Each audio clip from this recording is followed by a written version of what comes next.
यदुदन्ति यदि सन्तो ब्रह्मचर्यमचरन्ति तत्ते पदं संग्रहेण प्रब्रवीम्यो इति एतत्। आदर और सम्मान की योग्य वयोवृद्ध व्यक्ति की तुल्य मानिए बाबू दुर्दत्त जी,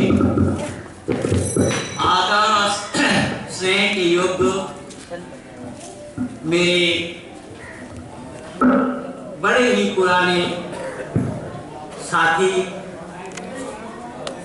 माननीय डॉक्टर धीरज जी, माननीय सुरेंद्र शास्त्री जी और हमारे वयोवृद्ध भजनुदेशक माननीय महाशय जी, आर्य समाज दतियाना के माननीय प्रधान जी, मंत्री जी तथा समस्त कार्यकर्ता और अधिकारी,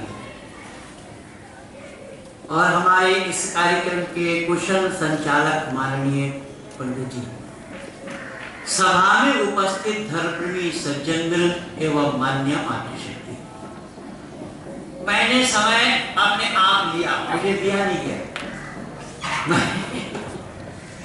मैंने डॉक्टर साहब को रोकते हुए मैंने कहा कि मैं पहले ही बोल लेता, क्योंकि हमारे यहाँ पर बोलने में भी लड़ाई है लोगों में। आर्य समाज के विद्वानों में भी अंतिम में बोलने की बीमारी है। वो कहता मैं अंतिम में बोलूंगा, वो कहता मैं अंतिम में बोलूंगा। लेकिन कार्यक्रम को चलाना भी इस आधार पर चाहिए कि हमारे आर्य समाज के जो ऋषिवर दयानंद ने जो परिपाटी चलाई है वो आत्मा का विषय है कि वेद पर चिंतन और मनन करें। जो उपदेशक वर्ग होते हैं, हमारे विद्वान जन होते हैं, उनका अपनी स्वाध्याय के साथ साथ अपना चिंतन मनन निर्ध्यासन अपनी विद्वता होती है। इसलिए वो आत्मा के साथ श्रोतागणों को जोड़ते हैं, विचारों के माध्यम से जोड़ते चले जाते हैं, वेद के सानिध्य में लाने का प्रयास करते रहते हैं। लेकिन मुझे 32 वर्ष हो गया है आर्य समाज के प्रचार करते हुए। मैं ये तो किताबी माध्यम से जाना था ये होता है, लेकिन देखने लगा कि नहीं, अब आत्मा का विषय रह नहीं गया और कान का विषय हो गया। आप लोग कहेंगे कान का विषय क्या हो गया? भैया आप ढोलक बजाएंगे, हारमोनियम बजाएंगे, गाना गाएंगे तो विषय कान का है, आत्मा का नहीं है। इसलिए आर्य समाज में भजन संध्या, माननीय डॉक्टर साहब आपने सुना है कि नहीं, भजन संध्या करने तो आर्य समाज की ये परिपाटी नहीं थी।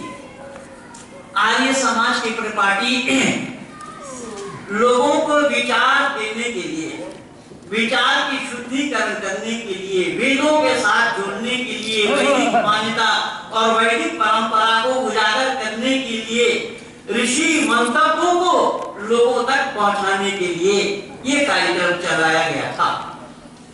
लेकिन अभी जो चर्चा हम सुन रहे थे, मैं जानबूझ करके समय इसलिए लिया कि कुछ दिनों से ये कार्यक्रम दूरदर्शन के माध्यम से और कई पत्र पत्रिकाओं के माध्यम से ये विचार चल रहे हैं। इस्लाम वालों की मान्यता है, मुफ्ती इलियास नाम का एक व्यक्ति जो कि उत्तरोला का रहने वाला है, पहले बलरामपुर जिला होता था, अब उत्तरोला अलग जिला बन गया है। मुफ्ती इलियास साहब लगभग 70-72 साल के हैं, मेरे से कई बार मिल चुके हैं। उन्होंने कहा पिछले वर्ष शिवरात्रि के अवसर पर, उससे थोड़ा 2 दिन पहले, कि हमारे माता और पिता शंकर, शिव और पार्वती, शब्द पर ध्यान देना, ये शब्द मेरे नहीं है, ये शब्द है मुफ्ती इलियास साहब के। और उसी को जोड़ते हुए उससे एक हफ्ता पहले असदुद्दीन ओवैसी, जरूर आप लोग भी सुने होंगे ओवैसी का नाम। ओवैसी ब्रदर एक है असदुद्दीन ओवैसी और उसका छोटा भाई है अकबरुद्दीन ओवैसी। अभी अकबरुद्दीन ओवैसी को भी कम पड़ रहा है। जो अकबरुद्दीन ओवैसी ये कहता रहा कि पुलिस को अगर 15 मिनट के लिए हटा ले तो हम बता देंगे इस्लाम वाले क्या है। तो मैं उसके घर में जाकर के जवाब देकर आया था कि पुलिस से डरता कौन है भाई? क्या कहेंगे आप लोग, पुलिस से डरता कौन है? तो आप लोग बोलेंगे मैं भी गलती करता हूं। आप लोग मोनी बाबा है, मुझे ध्यान ही नहीं। पुलिस से डरता है चोर। तो मैंने कहा कि तुम चोर हो इसीलिए डर रहे हो पुलिस से।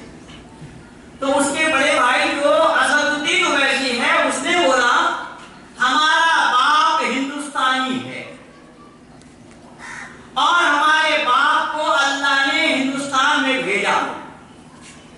हजरत आदम अलैहिस्सलाम की बात उन्होंने कही कि सबसे पहला व्यक्ति धरती पर हजरत आदम के नाम से आया है। अभी हमारे बाबूजी बता रहे थे, लेकिन यह वैदिक मान्यता नहीं है, मैं दावा के साथ कह रहा हूं। ये वेद की मान्यता नहीं है। वेद में एक स्त्री और एक पुरुष से दुनिया बनी है, ये मान्यता वेद की नहीं है। ये मान्यता बाइबल की है, ये मान्यता कुरान की है। तो मैं इसी का जवाब मैंने दिया असदुद्दीन ओवैसी को कि अगर तुम्हारा बाप हिंदुस्तानी है और अल्लाह ने हजरत आदम अलैहिस्सलाम को हिंदुस्तान में भेजा है कि तुम्हारी जुबान अरबी क्यों है? भाई हिंदुस्तानियों की जुबान हिंदी होते हैं या अरबी होते हैं? मंजूर जल्दी बोलिए, लोग बताइए। आनंद और मिलेगा नहीं किसी के पास, ना किसी के पास मिलना है, ना इस मन को छोड़ करके और कहीं मिलना है। यार ये समाज के मन को छोड़ करके ये विषय कोई दुनिया वाले जानते नहीं, मेरे भाजपा वालों को भी मालूम नहीं। तो मैं दावा के साथ कह रहा हूं कि जब हिंदुस्तानी तुम्हारा बाप है और हजरत आदम अलैहिस्सलाम तुम्हारे बाप है और तुम्हें अल्लाह ताला ने हिंदुस्तान में भेजा, तो हिंदुस्तानियों की भाषा, हिंदुस्तानियों की जुबान हिंदी है या अरबी है? बंधुओं क्या बोला आप लोगों ने? हिंदी है। तो जब हिंदी है, तुम्हारे बाप हिंदुस्तानी है, तो तुम्हारे जन्म लेने के साथ तुम्हारे कान में अजान हिंदी में सुनाई गई थी या अरबी में? भाई अजान हम अरबी में सुनते हैं या हिंदी में सुनते हैं? तो अरबी में अजान सुनाए जाते हैं। अब अरबी में अजान सुनाए जाते हैं तो अरबी भाषा किन लोगों का है? कौन सा मुल्क वालों का है? हिंदुस्तान का है? अरब वालों का है? बिल्कुल सीधी सी बात है। तो जब तुम्हारे कान में अजान दायां कान में अरबी में सुनाए गए, बाएं कान में तकबीर सुनाई गई, वो भी अरबी में, फिर ये हिंदुस्तानी हम हैं ये कहना सही है या गलत? इसका जवाब मैं दे रखा हूं, यूट्यूब में देख लेना। असदुद्दीन को जवाब मैंने निवेदन किया कि एक स्त्री और एक पुरुष से दुनिया का बनना संभव नहीं है। इन बातों की जानकारी अगर किसी ने दी है तो आर्य समाज के प्रवर्तक ऋषिवर देवदयानंद ने अपने अमर ग्रंथ सत्यार्थ प्रकाश के 8वां समुल्लास में दिया है। बताइए आपका समुल्लास। 8वां समुल्लास में ऋषिवर देवदयानंद कह रहे हैं, लिख रहे हैं कि असंख्य जीव पैदा हुए। वहां सवाल प्रश्न और उत्तर के साथ किए कि सवालकर्ता ने सवाल किया कि आदि सृष्टि में एक ही मानव पैदा हुए? ऋषि कह रहे हैं कि नहीं, एक मानव नहीं, असंख्य जीव पैदा हुए। असंख्य जीव पैदा हुए। क्या बच्चा पैदा हुआ? ऋषि लिख रहे हैं नहीं, अगर बच्चा पैदा होता तो पालन पोषण करने के लिए भी आदमी चाहिए था। इसलिए आदि सृष्टि में परमपिता परमात्मा ने जवान जवान स्त्री और पुरुष को पैदा किया। और माननीय डॉक्टर धीरज जी ने कल रात 4 क्रम होते हैं हमारी सृष्टि के, उन्होंने सुंदर ढंग से स्पष्टीकरण दिया है। कुछ अंडे से पैदा होते हैं, कुछ गंदगी से पैदा होते हैं, कुछ पसीने से पैदा होते हैं और कुछ मां के उदर से पैदा होते हैं। तो ऋषि ने ये प्रमाण दिया। ये प्रमाण पाने के बावजूद अगर कोई कहे कि एक स्त्री और एक पुरुष से दुनिया बनी है तो ये सही होगा या गलत होगा? सही हो या गलत ये मैं नहीं जानता, लेकिन इतना तो जरूर जानता हूं कि वेद की दृष्टि से गलत है। वेद की दृष्टि में गलत है। वेद नहीं मानता इस बात को जो इस्लाम वाले मान हैं। ये इस्लाम की मान्यता है, ईसाइयों की मान्यता है, वेद की मान्यता ये नहीं। इसलिए जब इस्लाम जगत के विद्वानों से मेरा डिबेट हुआ, मुबाहिसा हुआ, शास्त्रार्थ हुआ, तो कईयों को मैं परास्त किया हूं इसी विषय पर। डॉक्टर जाकिर नाइक के उस्ताद सैयद अब्दुल्ला तारिक जिनका नाम है, 8 फरवरी 2008 में डिबेट हो रहा है उनके साथ मेरा बुलंदशहर जिला के अंदर में ख्वाजपुर नया गांव आगे समाज में। उन्होंने कहा कि ईश्वरीय ज्ञान कुरान भी है और वेद भी है, इसलिए वेद और कुरान दोनों एक है। हिंदू और मुसलमान ये दोनों एक है।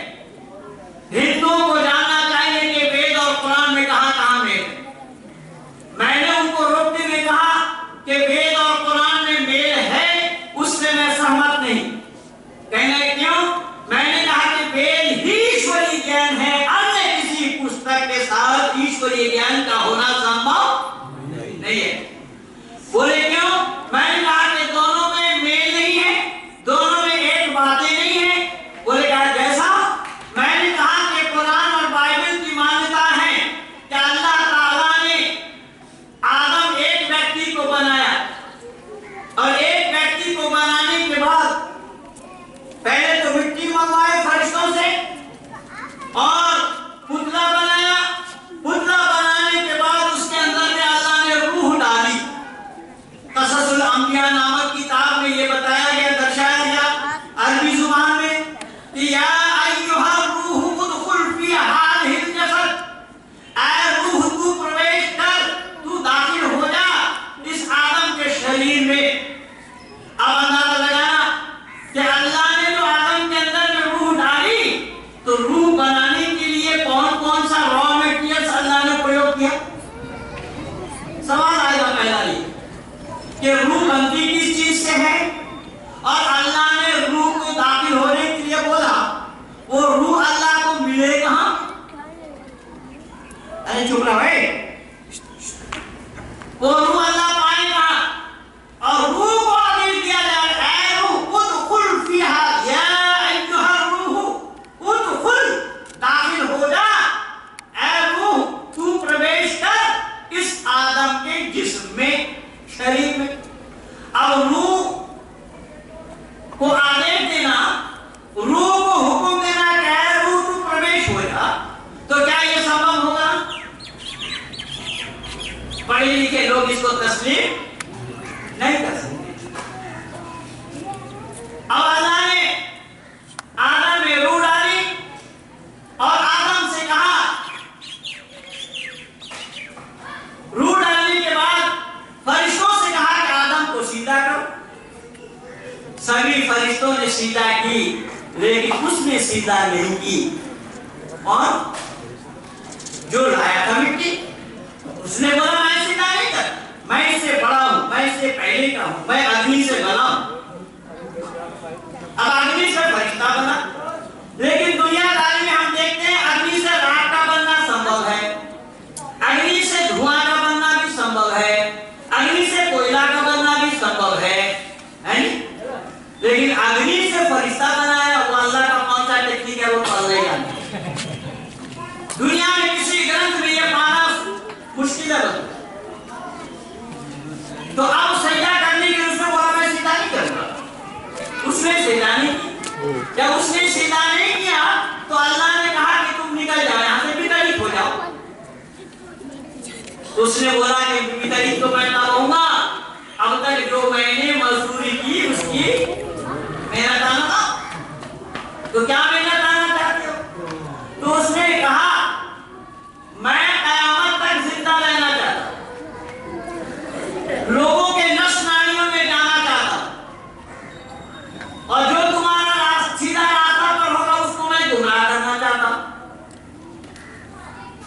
कौन कह रहा है ये बात? फरिश्ता जिसको ये शैतान कह रहे हैं, ज़ालिम कह रहे हैं, मरदूद कह रहे हैं। और अल्लाह ने कहा तुम काफिर में शुमार हो गए, तुम इब्लीस कहलाए, इसलिए तुम्हारे लिए कोई गुंजाइश नहीं।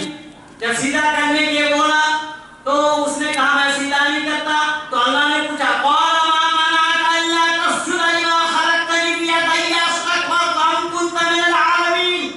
तुझे क्यों करने का हुआ, तुझे किसने मना किया इसको सीधा करने से, या इसको सीधा करने से तुझे किसने रोका? जिसको बनाया मैंने अपने हाथों से। अच्छा हमको हाथ किनका होगा? शरीरधारी का या निराकार का? तो यहाँ कुरान में जो कुरान वाले मानते हैं अल्लाह निराकार है, पर कुरान सही में हमारा दे रहा हूं अल्लाह निराकार नहीं। अल्लाह कह रहे हैं कि मैं जिसको बनाया हाथों से। आप कोई संपर्क और संबंध निभाने हाथ करें, तो वहां पर अल्लाह ने कहा कि वयअमिलु आरिशा रब्बिका यौफौकहुम यौमइदिन समानिया। फिर सुनिए, वयअमिलु आरिशा रब्बिका फौकहुम यौमइदिन समानिया। क्या अल्लाह ताला क़यामत के दिन जब सातवां आसमान से नीचे की ओर उतरने लगेंगे, जिस सिंहासन पर बैठ करके उतरेंगे उस सिंहासन को 8 फरिश्ते थामे हुए होंगे, रोके हुए होंगे। तो सिंहासन पर बैठने वाला अल्लाह शरीरधारी हो गए। शरीरधारी कौन कहता है कि कुरान का अल्लाह निराकार है? अल्लाह को निराकार देखना हो परमात्मा, अल्लाह और परमात्मा अलग है। अल्लाह और परमात्मा भी एक नहीं है। ये तो ऋषि दयानंद ने भेद बोला, पर आगे समाज भी नहीं जान पाए। आगे समाज के मन पे भी यही कहा जाता है। मैं निवेदन कर रहा हूं, यहाँ पर ऋषि कह रहे हैं हमारा क्या देना दिखेगा? ये अल्लाह और ईश्वर दोनों एक नहीं है। अल्लाह यहाँ शरीरधारी है, तब वो सातवां आसमान पर से जब नीचे के उतरेंगे, जिस सिंहासन पर बैठ करके उतरेंगे उसको 8 फरिश्ते थामे होंगे, 8 फरिश्ते रोके होंगे। तो सिंहासन पर बैठने वाला अल्लाह शरीरधारी होगा या निराकार होगा? शरीरधारी। लेकिन वेद से यह प्रमाण मिलना कहीं भी कभी भी संभव नहीं है। तो वेद और कुरान दोनों एक हो रहे या अलग हो रहे? अब इसके बावजूद भी कोई कहे कि वेद और कुरान दोनों एक है, क्या मानने काबिल है? मानने योग्य है? आगे बढ़िए। पता लगा कि हजरत आदम अलैहिस्सलाम जो इस्लाम यानी बाइबल के आधार पर, कुरान के आधार पर मानते हैं, तो आदम का मन नहीं लग रहा है। तो आदम के बायां पसली के टेढ़ी हड्डी से आदम पत्नी को बनाया। ये बाइबल भी साक्षी है और कुरान भी साक्षी है। अभी एबीपी न्यूज में आ रहा था, उस दिन मैं लिखा भी, एबीपी न्यूज वालों को लिखा, फेसबुक पर पढ़ा है, देख लीजिए। मेरे साइट में भी पढ़ा है, वैदिक.in में, यूट्यूब में भी पा जाएंगे। तो एबीपी न्यूज में वहां पर सभी लोगों को बुलाया जाता, उसमें हिंदू धर्म वाले भी थे, शंकराचार्य के मानने वाले भी थे, कुरान वाले थे, बाइबल वाले थे, सारे लोग थे। तो बाइबल वालों ने कहा, पादरी साहब ने कहा कि हाँ महिला की मर्यादा हमारे यहाँ पर है, हम महिला को भी संत बनाते हैं। अभी तेरे साथ को संत की उपाधि दी। अब मैं वहां दिखाया कि अल्लाह ने, गॉड ने आदम की बायां पसली के टेढ़ी हड्डी से उसके पत्नी को बनाया। तो आदम ने तो रूह डाला, ये हवाला इस्लाम से भी मिला है और बाइबल से भी मिला है। लेकिन आदम पत्नी को जो बनाया उसके अंदर में रूह डाली ले गई। अब यही कारण है कि बाइबल वाले मानते हैं महिलाओं में आत्मा, अरे बोलो तो सही, औरतों में आत्मा नहीं है। ये तो ऋषि दयानंद ने वेद से ढूंढ करके दिया।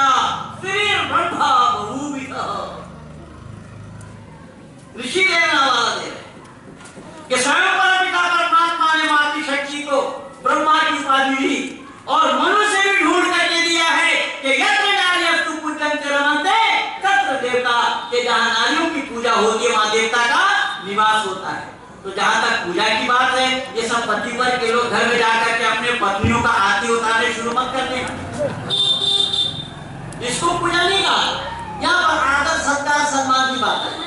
तो मैं निवेदन कि आदम की पत्नी को आदम की बायां पसली के टेढ़ी हड्डी से बनाया। क्या ये मान्यता वेद की है? संभव ही नहीं है। हमारे यहाँ पर स्त्री और पुरुष जोड़ों के साथ अशांत पैदा हुए, जोड़ों के साथ। और केवल मनुष्य नहीं, कीट पतंग लता वृक्ष इत्यादि स्थावर योनि, मानव योनि से लेकर स्थावर योनि तक सब एक साथ जोड़ों के साथ आए। YouTube में मेरे एक वीडियो लगे हैं, उसको देख लीजिएगा, द क्रिएशन ऑफ साइंस, सृष्टि विज्ञान। सृष्टि विज्ञान क्या है, उस पर मेरा प्रवचन लगा हुआ है YouTube में, उसको सुन लेना। मैं उसमें दिखाया हूं, ये कुरान और बाइबल के मानने वाले लोग उसे जानने का प्रयास नहीं किए, और ये कहते हैं कि कुरान और वेद एक है, बाइबल और वेद एक है, और एक का होना संभव।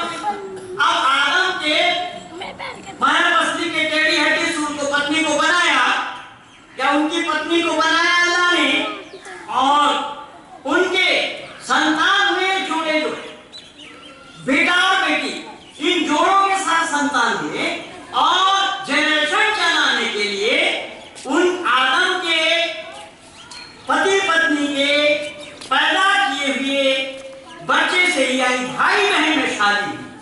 अच्छा बंधु, मैं आप लोगों से जिम्मेदारी के साथ पूछता हूं कि वैदिक संस्कृति में भाई बहनों में शादी होना धर्म है या अधर्म? और इसके बावजूद भी ये कह देना, इसके बावजूद भी ये बता देना या बोल बैठना कि वेद और कुरान दोनों एक है, ये उचित होगा या अनुचित?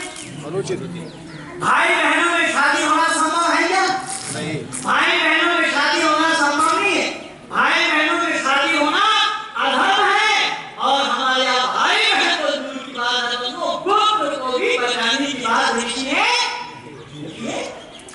क्या गोत्र को भी बचाना है? एक गोत्र में ही शादी होना संभव नहीं है। अब अंदाजा लगाना, इतना सारा प्रमाण पाने के बावजूद भी कोई ये कहे कि दोनों एक है, तो क्या दोनों का एक होना संभव हो रहा है? कदापि नहीं। केवल इतना ही, मौलाना अब्दुल्ला तारिक ने कहा कि वेद को भी हम कुरान ईश्वरीय ज्ञान मानते हैं, और कुरान को भी हम ईश्वरीय ज्ञान मानते हैं। तो मैंने कहा कि भाई जब दोनों में एक बातें नहीं है, दोनों में एक सा उद्देश्य नहीं है, फिर दोनों को एक मानना सही कैसे होगा? तो उन्होंने कहा कि वेद को हम ईश्वरीय ज्ञान मानते हैं, और वेद प्रथम ज्ञान है, कुरान अंतिम ज्ञान है। क्या बोला उन्होंने? कि वेद प्रथम ज्ञान है और कुरान अंतिम ज्ञान है, और वो ज्ञान परमात्मा का है, इसलिए हम दोनों को मानते। तो मैंने कहा कि मेरे अजीज, जरा बराए मेहरबानी आप ये बताइए कि वेद को आपने प्रथम ज्ञान माना और कुरान को अंतिम ज्ञान माना। बोले हाँ। मैंने कहा वो ज्ञान है किसका? बोले अल्लाह का। तो मैंने कहा अल्लाह का ज्ञान पूर्ण होता है या अपूर्ण? बोले पूर्ण होता है। मैंने कहा जब अल्लाह का ज्ञान पूर्ण होता है, तो पहले ज्ञान में कौन सी बात की कमी रह गई थी जो बाद में पूरी की? तो अल्लाह का ज्ञान पूरा होगा या अधूरा? अल्लाह जानता ही नहीं है कि ज्ञान होता क्या। ये केवल वेद से ही पाया जाना संभव है। वैदिक मान्यता के आधार पर इसका मिलना संभव होगा। परमपिता परमात्मा ने आदि सृष्टि में मनुष्य मात्र को अपना ज्ञान दिया है, जिसमें आदेश और निषेध बताया गया है। वेद में आदेश और निषेध, आदेश माने करना और निषेध माने ना करना। परमपिता परमात्मा ने आदि सृष्टि में ही मनुष्य मात्र को अपना ज्ञान दिया है। परमात्मा को ज्ञान बदल बदल करके देना नहीं पड़ता। अगर परमात्मा को ज्ञान बदल बदल करके देना पड़े, तो परमात्मा ज्ञानी कभी भी नहीं कहला सकते। इसलिए परमात्मा के दिए हुए ज्ञान में किसी प्रकार का कोई दोष आना, दोष लगना कभी भी संभव नहीं होगा। इसीलिए वेद का क्या है, उसको ध्यान से सुनना।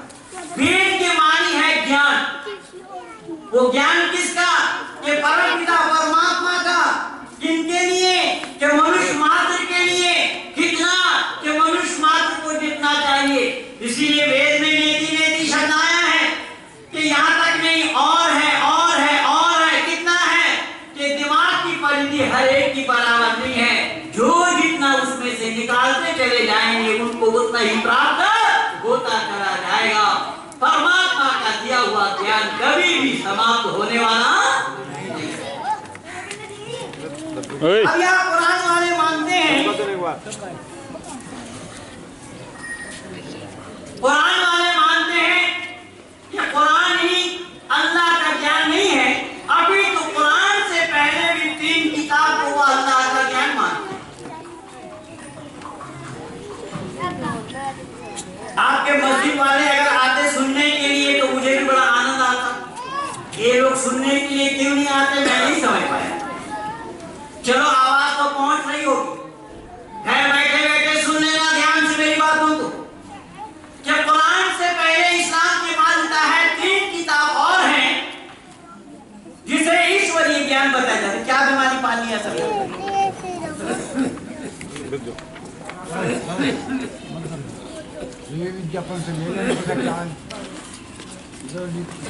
भक्ता के लिए 3 शत्रु होते हैं, बालक, बयार और बाप। इसलिए कल मैंने बच्चों को यहाँ टाटा को उधर भेजा, पर यहाँ के लोग अकलमंदी का परिचय नहीं दे रहे। कितने वर्षों से आर्य समाज का प्रचार हो रहा है। अब प्रचार क्या हुआ रात या आज ये तो वही बात है। मैं निवेदन कर रहा हूं, सुनना ध्यान से मेरी बातों को। मानेगा नहीं? इन्हें इधर बैठाओ।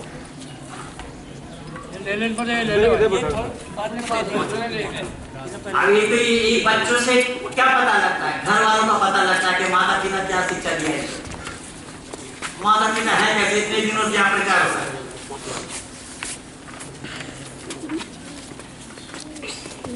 बच्चा बनाना बड़ा आसान है, पालना कठिन है भाई। मैंने निवेदन किया कि इस्लाम वालों की मान्यता क्या है, सुनना ध्यान से। और मैं दावा के साथ कह रहा हूं कि लाखों नहीं करोड़ों खर्च करेंगे, कोई बोलने के लिए आएगा नहीं। आपके पास है नहीं इस वर्ष कोई ना। आचार्य परमदेव जी जानते हैं इन बातों को और ना आर्य समाज के अधिकारियों की इन बातों को पता है। आचार्य परमदेव जी का जो सिलेबस था वो तो उसमें कई गलती थी, मैंने सब सुधार किया। मैं निवेदन कर रहा हूं, सुनना मेरी बातों को ध्यान से। इस्लाम वाले मानते हैं कि कुरान से पहले भी 3 किताबें और थी, जिन किताबों का नाम तौरात, ज़बूर, इंजील है। ये कुरान से पहले वाली किताब है और वो कलामुल्लाह है, वो अल्लाह की दी हुई कलाम है, अल्लाह का भेजा हुआ किताब है। तो अल्लाह को बदलना क्यों पड़ा? तो कुरान में आकर के अल्लाह ने कहा नहनु नज़्ज़लना ज़िक्र व इन्ना लहू लहाफ़िज़ून, इसका जिक्र करने वाला मैं हूँ और इसका हिफाजत करने वाला भी मैं हूँ। किसका जिक्र करने वाला? कुरान का। अल्लाह ने क्या बोला? नहनु नज़्ज़लना ज़िक्र व इन्ना लहू लहाफ़िज़ून, कि इसका जिक्र करने वाला मैं हूँ और इसका हिफाजत करने वाला मैं हूँ। मैंने इस्लाम जगत के विद्वानों से सवाल किया कि कुरान का जिक्र करने वाला अल्लाह है और इसका हिफाजत करने वाला भी अल्लाह है, लेकिन कुरान से पहले भी तो अल्लाह ने 3 किताबें नाज़िल की थी, उसकी हिफाजत करने की जिम्मेदारी किन पर थी? रहमत पर। उसी जिम्मेदारी अल्लाह पर होनी चाहिए थी। अल्लाह उन किताबों की हिफाजत नहीं कर पाए और कुरान की हिफाजत करने के लिए कहा, तो उनको बदलना क्यों पड़ा? तो इस्लाम वालों ने जवाब दिया कि लोगों ने उसमें मिलावट कर दी थी। क्या सुना आप लोगों ने? लोगों ने उसमें मिलावट कर दी, इसीलिए अल्लाह को मंसूख करना पड़ा। अक्सर तो ध्यान चाहूंगा, अल्लाह ने उसको मंसूख कर दिया। अच्छा बंदों, मैं आप लोगों से पूछूं, वो ज्ञान किसका था जिसमें लोगों ने मिलाया? अल्लाह का। तो अल्लाह के ज्ञान में मनुष्य का ज्ञान दोनों बराबर का होना संभव होगा?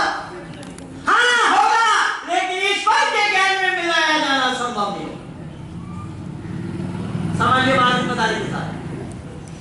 अल्लाह का ज्ञान में मिलाया जाना संभव होगा, लेकिन परमात्मा के दिए हुए ज्ञान में मिलाया जाना संभव नहीं होगा, क्योंकि हमारे यहाँ पर वेद पाठ करने का तरीका 8 किस्म से है, 8 प्रकार से है। घन पाठ, सीधा पाठ, जटा पाठ, माला पाठ, आदि आदि। मैंने अपने बेटी को भी पारंगत किया है। मेरी एक बेटी 2 वेद जिसको कंठस्थ है, सामवेद और यजुर्वेद, 2 वेद जिनको कंठस्थ है और उसको ये सारा संस्कृत वेद पाठ सिखाया, 5 साल की आयु में उसने अष्टाध्याय कंठस्थ कर ली। तो मैं ये बोलता हूँ यहाँ पर अगर कोई कलम का नींव भी रखेगा ना वेद मंत्र पर, तो वो भी अक्षर बन जाएंगे, नासिका वचन और नासिका हो जाए। इसीलिए वेद में कलम धरने के लिए कोई गुंजाइश नहीं है। अब ईश्वरीय ज्ञान में अल्लाह उसी बंदे का मिलाना संभव नहीं हुआ, लेकिन अल्लाह के ज्ञान में मिलाना संभव हो गया। तो जब अल्लाह के ज्ञान में और ईश्वर के यानी मानव के ज्ञान में कोई अंतर न हो, तो ईश्वरीय ज्ञान मानना संभव होगा बंधु? अच्छा चलो ये भी मैं मान लेता हूँ कि लोगों ने मिलावट कर दी थी, इसीलिए अल्लाह को बदलना पड़ा। अच्छा मैं आपको उसी निवेदन करूं कि अल्लाह सर्वज्ञ है या अल्पज्ञ है? चलो परमात्मा के लिए बता, परमात्मा सर्वज्ञ है या अल्पज्ञ है? परमात्मा सर्वज्ञ है, सब कुछ जानने वाला, परमात्मा सब कुछ जानने वाला है। और कुरान भी साक्षी है, कुरान भी कहता है इस बात को, आलिमुल गैब व शहादत व रहमानुर रहीम, वो गैब की बातों को जानता है, अदृश्य की बातों को जानता है। अगर अल्लाह ताला गैब की बातों को जानता है, अदृश्य की बातों को जानता है, तो अल्लाह ये जान क्यों नहीं पाए कि तेरे दीवे कलाम में लोग मिला देंगे? अल्लाह के लिए जानना संभव हुआ? अल्लाह को पहले जानकारी होनी चाहिए थी कि नहीं? लेकिन अल्लाह ने, यही कारण बना कि वेद में मिलाया जाना संभव। परमपिता परमात्मा के दिए गए ज्ञान किसी भी मुल्क वालों की भाषा में नहीं है। अगर परमात्मा का दिया हुआ ज्ञान किसी मुल्क वालों की भाषा में हो जाए तो परमात्मा पर पक्षपात का दोष लगेगा। इसीलिए वेद किस भाषा में है बंधु? जल्दी बोलना। संस्कृत में। तो संस्कृति किनकी भाषा है? आर्यों की भाषा।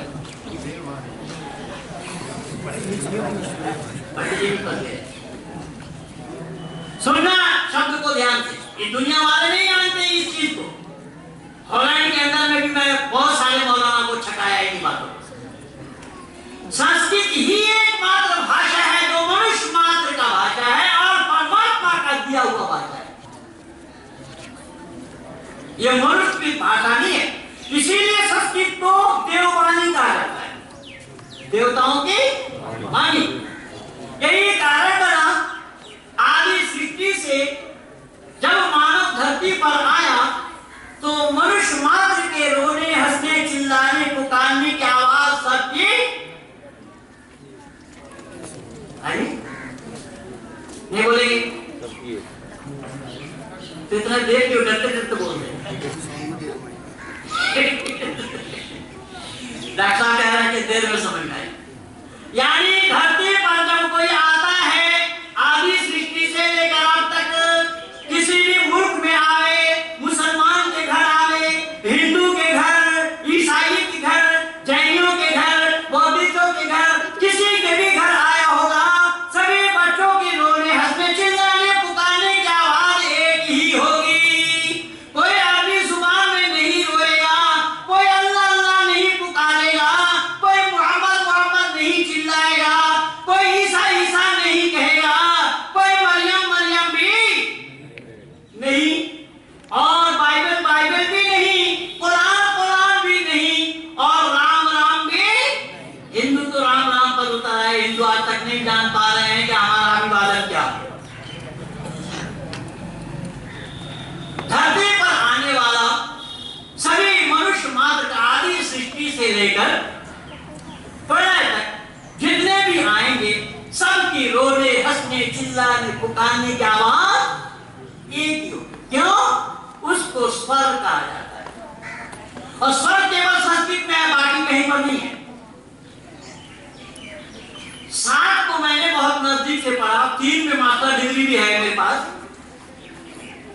जिसमें अरबी, उर्दू, फारसी, बंगला, अंग्रेजी, हिंदी और संस्कृत ऑलवेज मैं पढ़ता हूँ, बोलता हूँ, लिखता हूँ, ये 7 लैंग्वेज में और मैं अपने लैपटॉप में भी 7 लैंग्वेज भर रखा हूँ, जिसमें मुझे चाहिए होता है उसी में टाइप करता हूँ।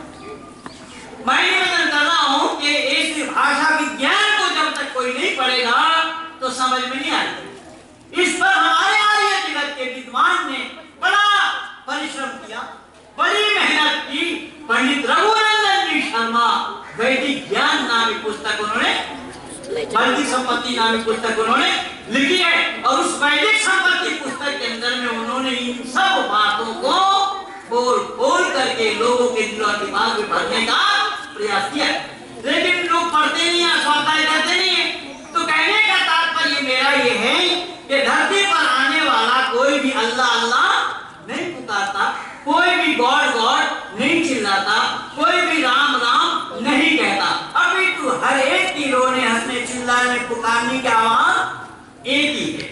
तो आदि सृष्टि में अग्नि वायु आदि और अंगिरा चारों ऋषि आपस में जो बात बोले, आपस में जो कहा, आपस में जो बतलाए, उसी का ही नाम ज्ञान है, उसी का ही नाम विचार है, उसी का ही नाम वेद है, उसी का ही नाम सत्ता है, उसी का ही नाम लाभ है। वेद के 3 अर्थ होते हैं, विद विचारे, विद सत्ताया, विद लाभे, ये सब वेद के अर्थ होते हैं। तो आदि सृष्टि से ये परंपरा चलती आई है। इसीलिए याद रखना बंधु, अक्षर पहले नहीं है, पहले भाषा है। कैसा है देखना, जब हमारे घर में बच्चा पैदा हुआ, वो बच्चा जब 1.5 साल 2 साल का होने लगता है तो बच्चा बोलना शुरू करता है। तो जब बच्चा बोलना शुरू करता है तो माँ उनको आ ऊ सिखाती है, या पिताजी बोलो, दादाजी बोलो, माताजी बोलो, ये सिखाती है। आपके यहाँ कुछ नहीं सिखाया जाता, सब खंडन गोपाल है। वाकई में मैं तो हैरान हो रहा हूँ कि कहाँ फंसे हम। पता नहीं लगा कि उनको भाषा सिखाया जाता है, पिताजी बोलो, माताजी बोलो, ये सिखाया जाता है, वो नहीं सिखाया। तो आदि सृष्टि में अग्नि वायु आदि तमंगिरा चारों ऋषि आपस में जो वार्तालाप किए, उसी का ही नाम वेद है, उसी का ही नाम ज्ञान है। और परमात्मा का दिया हुआ ज्ञान पूर्ण है, क्योंकि वह स्वतः प्रमाण है और स्वतः प्रमाण है। परमात्मा के ज्ञान में किसी को सहयोग लेने की आवश्यकता नहीं है परमात्मा में। क्यों? कि परमपिता परमात्मा का दिया हुआ ज्ञान मनुष्य मात्र के लिए है, इसीलिए वह मनुष्य मात्र के भाषा है।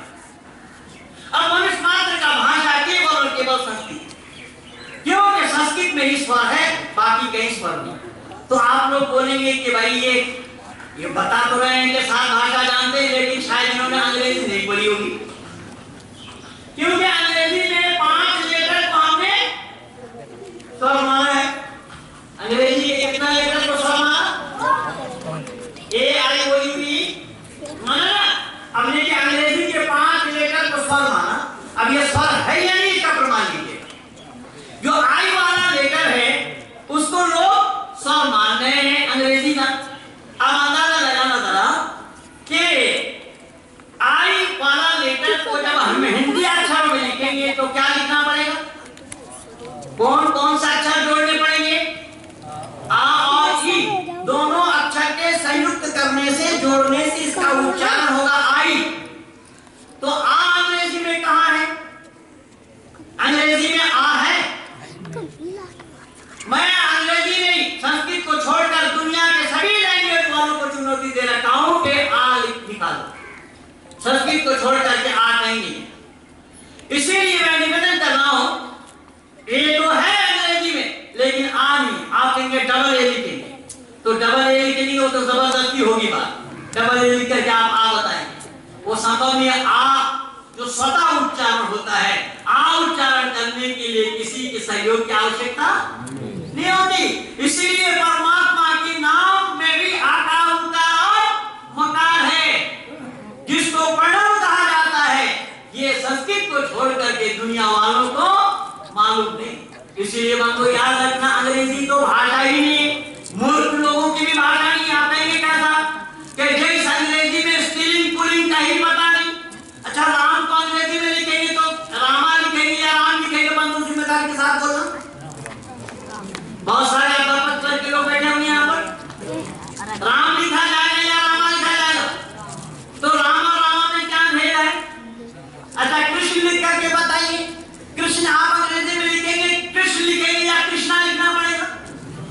तो कृष्ण और कृष्णा में क्या अंतर है?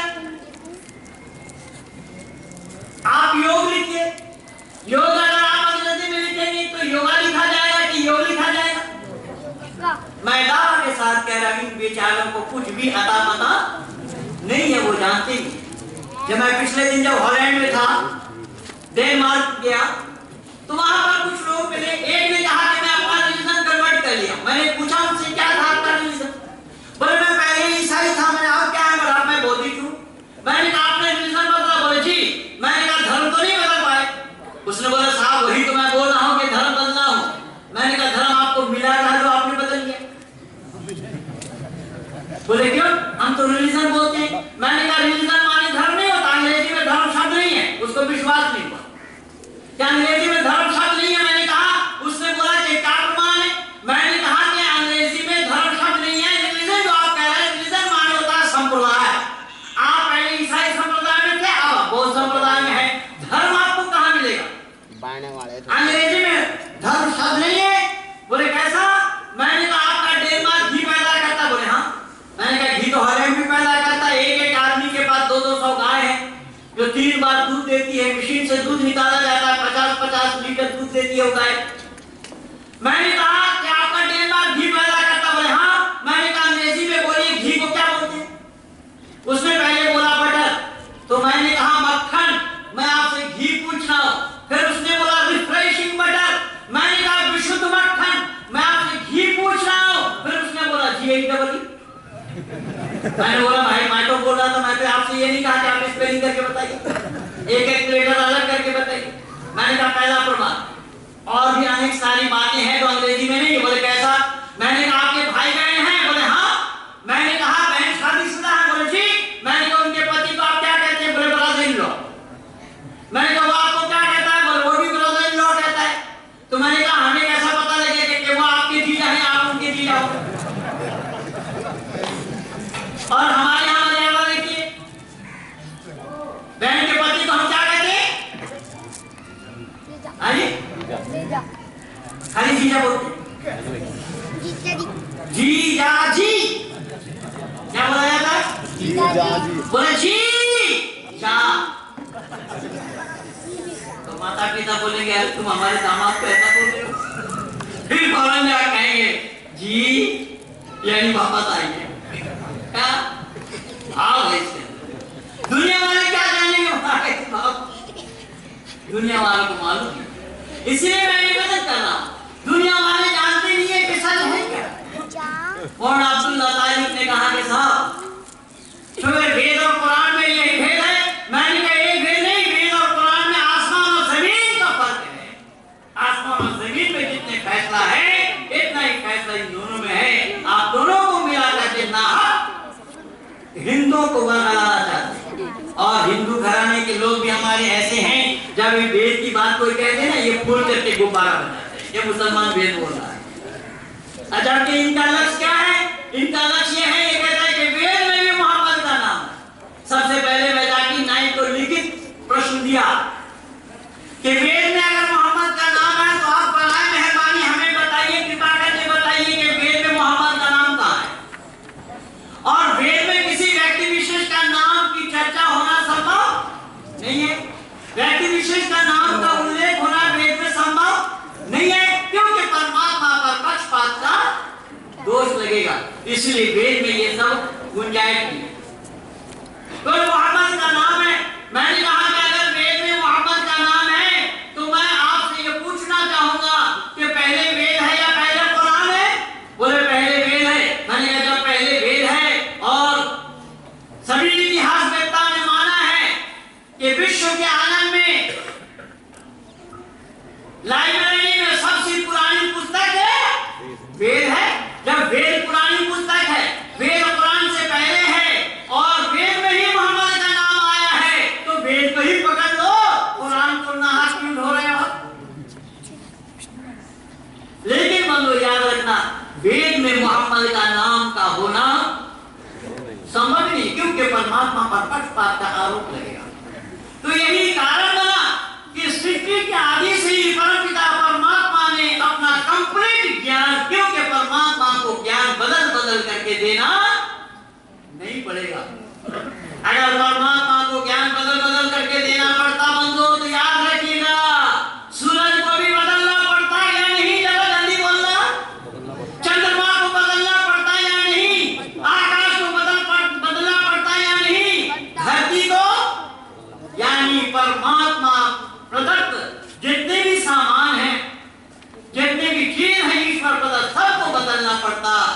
सूरज को बदलना नहीं पड़ा, चंद्रमा को बदलना नहीं पड़ा, आकाश को बदलना नहीं पड़ा, हवा और पानी को बदलना नहीं पड़ा।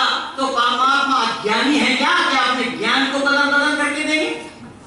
परमात्मा पर दोष लगेगा या नहीं? इसलिए याद रखना, ईश्वर प्रदत्त जितने भी सामान है वो सामान पहले है और हमारी जरूरत बाद में। कैसा है देखिएगा, ये हमारे देखने से पहले सूरज है। क्या हुआ? क्या बोला ना? ये देखने से पहले सूरज है और भूख से पहले खुराक है। अरे क्या बीमारी है? भूख से पहले खुराक है। हम जब माँ के उदर में होते हैं तो माँ के शिकम में दूध आता या नहीं? जल्दी बोलना।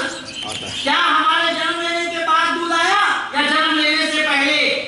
माँ के पास परमात्मा ने पहले दूध भेजा।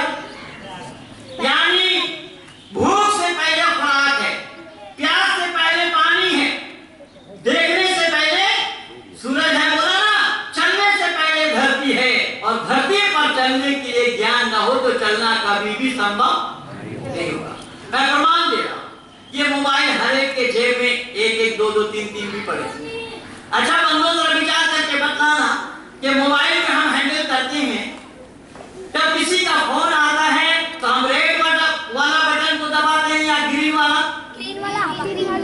देखिए छोटे छोटे बच्चे को भी मालूम है, तो बच्चे के पिता सब मौन है, ग्रीन वाला दबाते। अगर रेड वाला दबाएंगे आवा बेटा जल्दी कट जाएगा, हम डिस्कनेक्ट हो जाएंगे। तो इससे जुड़ने के लिए, यानी फोन जिसने किया है उससे जुड़ने के लिए हमें इसकी जानकारी चाहिए या नहीं? चाहिए।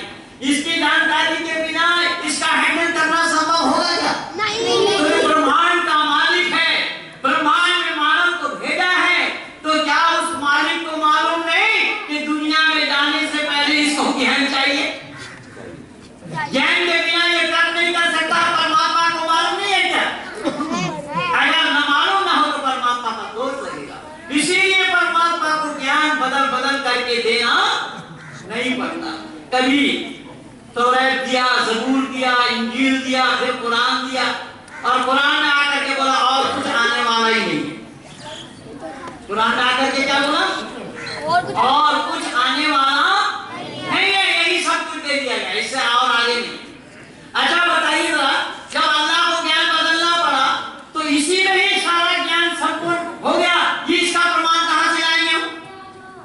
इसका प्रमाण कौन देगा कि यही सारा कंप्लीट ज्ञान कुरान में ही है, इससे बाहर और ज्ञान है नहीं?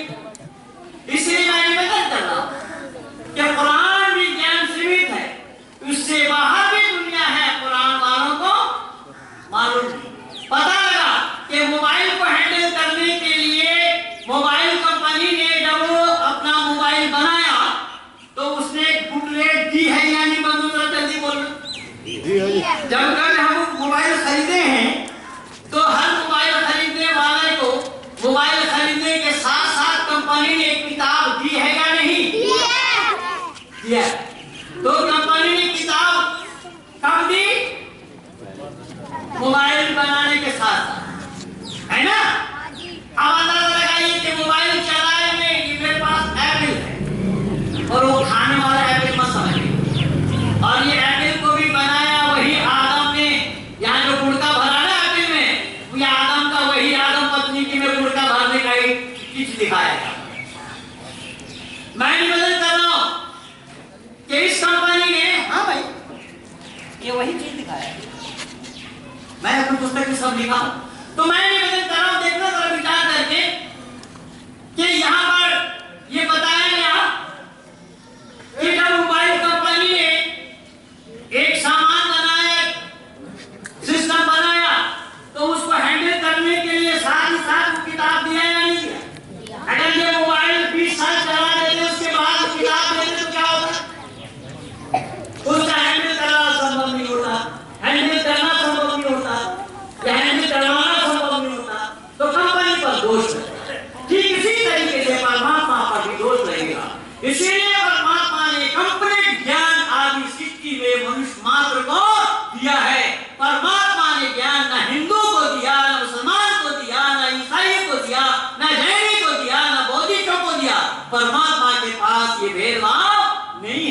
इसीलिए वेद का हुक्म है, आदेश है, यथेमो वाचम कल्याणी मां बदानी जनेभ्य।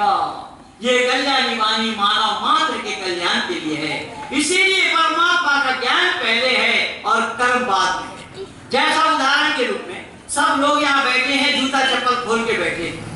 अच्छा, जाते समय सब अपना अपना जूता चप्पल में पांव डालेंगे या दूसरे के में डालेंगे? बंधु जल्दी बोलना। अपने अपने में डालेंगे। और दूसरे में डाल दिया तो क्या होगा? नहीं, दूसरे में डालेंगे तो आप चल ही नहीं पाएंगे, आपका पांव बता देगा भैया ये तुम्हारा नहीं। दूसरे के में पांव डालेंगे तो पांव से पता लगेगा कि ये हमारा नहीं है। अब पांव डालना कर्म है और उसकी जानकारी लेना ज्ञान है। अब बंदो बताना कि ज्ञान के बिना कर्म का करना संभव हो रहा है क्या? यही कारण बना कि परम पिता परमात्मा पर पक्षपात का दोष लगेगा। दुनिया वालों ने जिसको जानने का प्रयास नहीं किया, मैं अपने डीवीडी के माध्यम से, वहाँ यूट्यूब में तो लगा है ही, बाकी यहाँ पर भी मैं कुछ भाग लाया हूँ। जिन भाई को लेना होगा मेरे से मिलकर के ले सकते हैं। मैं अपने पुस्तक में भी ये सारा दर्शाया हूँ कि अकल पर दखल न देने वाले धर्म और मजहब के भेद को क्या जाने।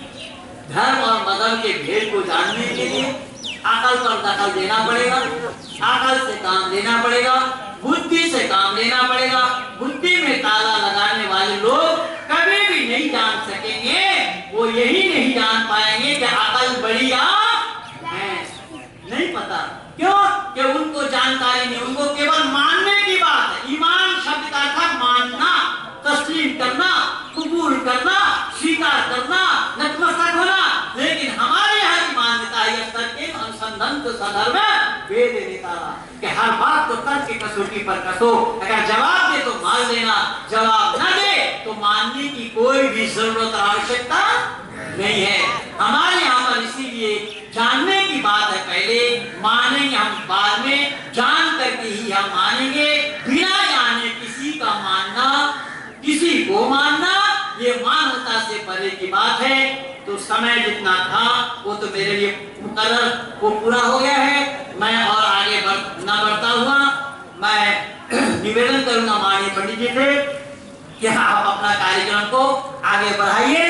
इन्हीं शब्दों के साथ मैं अपने वाणी को यहीं पर विराम दे रहा हूँ। आप सब लोगों को बहुत बहुत धन्यवाद।